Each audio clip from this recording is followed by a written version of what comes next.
Welcome children to the science session. Yes, now we are meeting after a vacation time. How was your vacation children? Yes, the vacation are wonderful, I know, but at time we get bored also. So here now we are going to start the new chapter of science, that is classification of animals. So today we are going to start with chapter number 3, classification of animals. Now, in this chapter children, we are going to see the types of animals. Okay? Now, in types of animals, we are going to see the two main groups of animals. Now, these animals can be grouped according to the presence or absence of backbone. And what are they?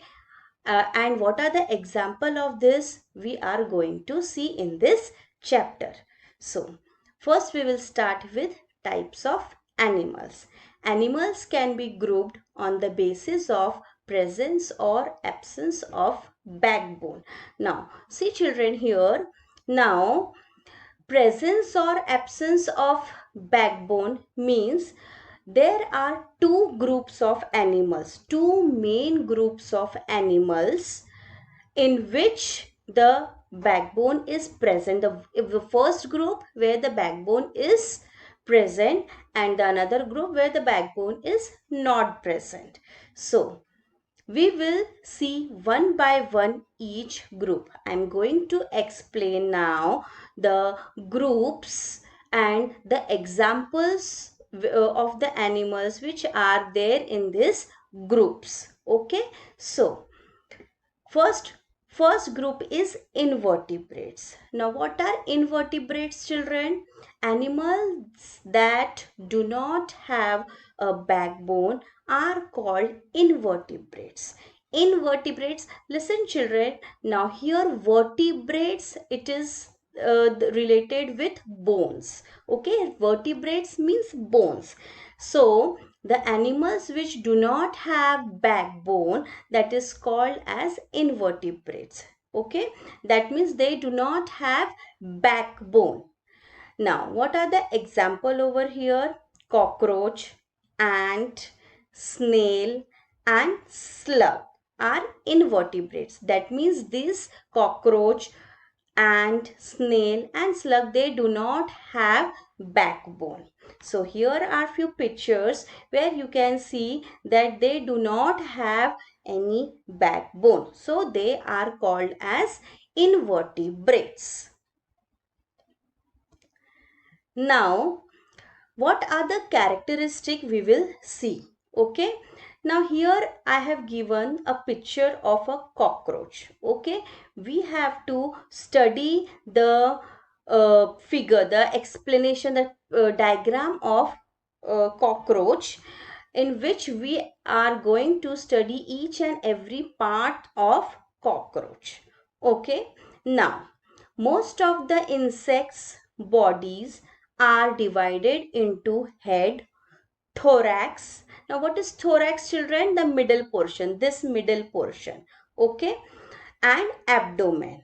Okay, so most of the insects, they are divided into these three main portion. The upper portion is the head, the middle portion is thorax and the lower portion is the abdomen.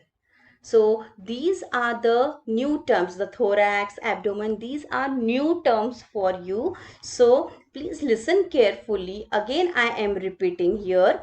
The upper portion of an insect is head, the middle portion is the thorax and the lower portion is abdomen. Okay. Now, the head of an insect has a pair of eyes, antenna and a mouth. So this head portion, what does it contain? Still consist of? Yes, it consists of eyes, pair of eyes, antenna and mouth. So here are the eyes. then these are the antennas, okay, and here is the mouth. Now, the antenna helps the insect to feel the changes in its surrounding. So, whatever changes are there in the surrounding, because of this antenna, the insect is recognizing what is going on there. Okay, so the antenna helps the insect to feel the changes in its surroundings. Okay, then come to thorax portion. The thorax has wings and special holes called spiracles for breathing. Now, see children, here in this thorax portion, they are having wings over here. Okay, in the insects, they are having wings in the thorax portion. So wings and special holes are also there. Now, what are these special holes, children? Now, these special holes are present in the middle portion of the body, which is called as spiracles.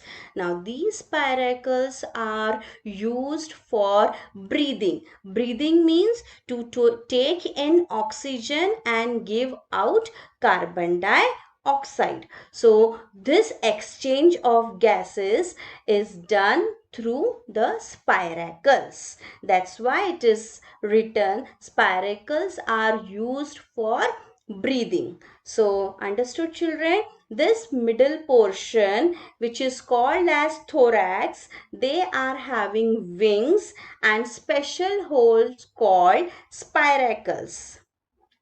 Then the lower portion, the abdomen, is the segmented part of body part of an insect.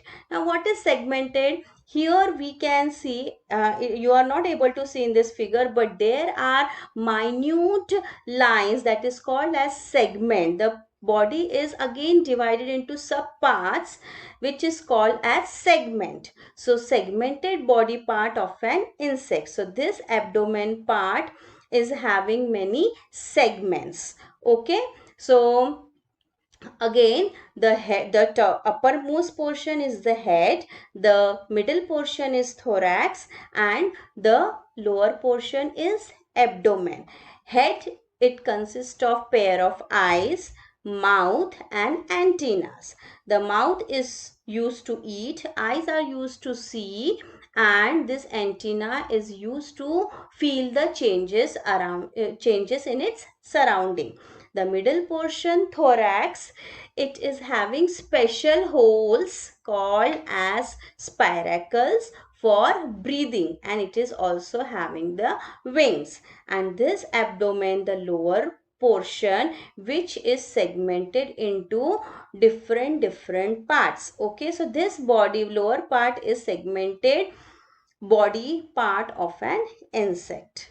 Okay, so this was about the cockroach. Okay, till you study this cockroach, we will meet again. Till then, thank you. Bye bye.